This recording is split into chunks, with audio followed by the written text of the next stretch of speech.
Screen Directors Playhouse. Stars, Tallulah Bankhead, Jeff Chandler. Production, Lifeboat. Director, Alfred Hitchcock.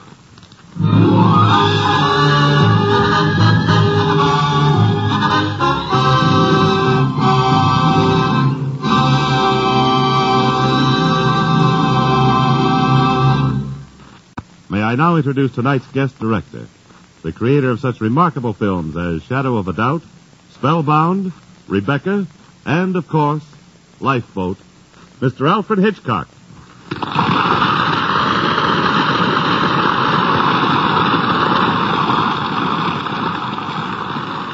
Thank you. But I think you should know that Lifeboat is not what we call a director's picture. There are no trick sets, no camera tricks. In fact, no tricks at all.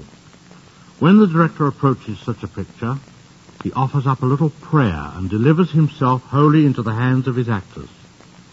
Since they are very good actors, the result is just as you shall hear it now, as we present Lifeboat, starring Tallulah Bankhead in her original role of Connie, and Jeff Chandler as Kovac.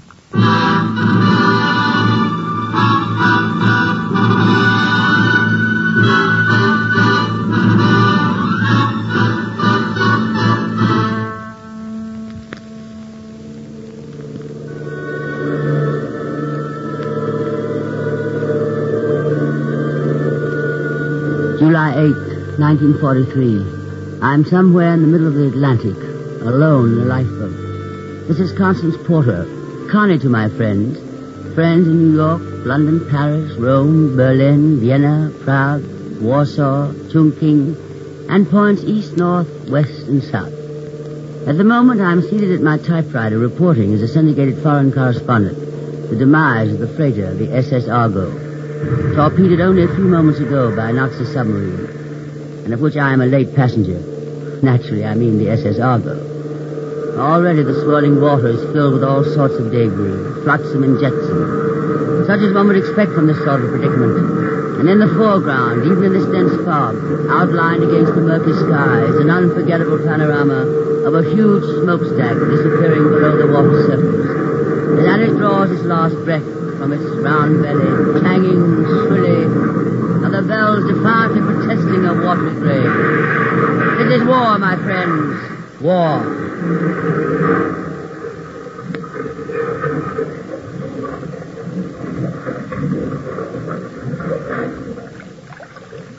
Well, I'll be a son of a... How do you like this? Shut up.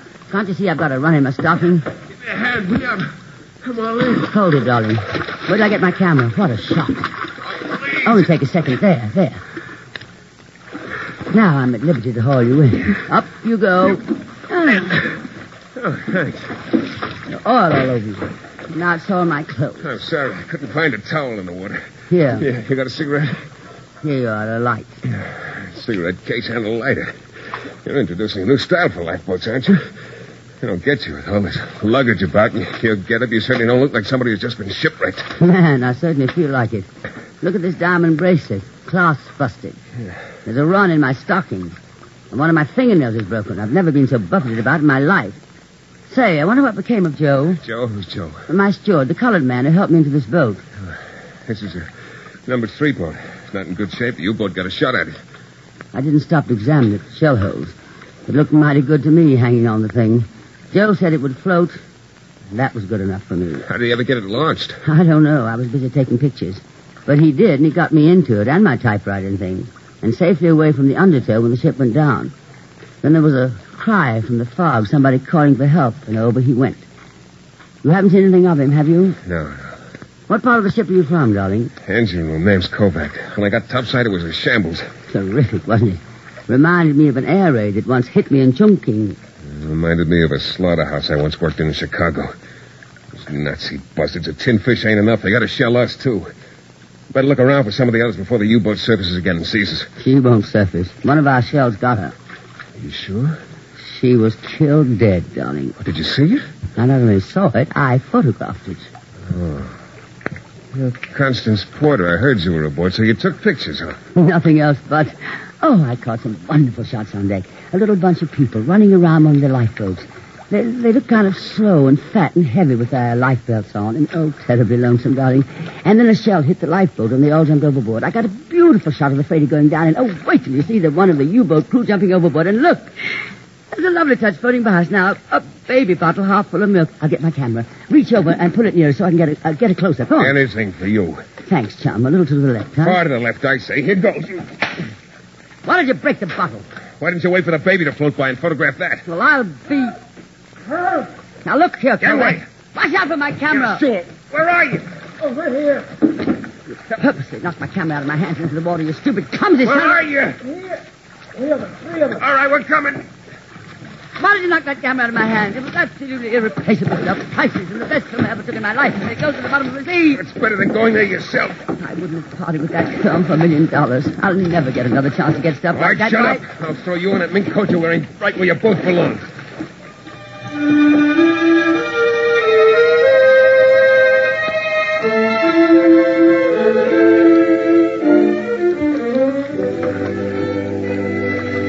Oh, Kovac, it's good to be alive. It's good to see you. Yeah, it's a mean-looking gash in your leg, Gus. You better lie Well, still. don't worry about me. Go help Mr. Rittenhouse or Alice. Oh, he's all right.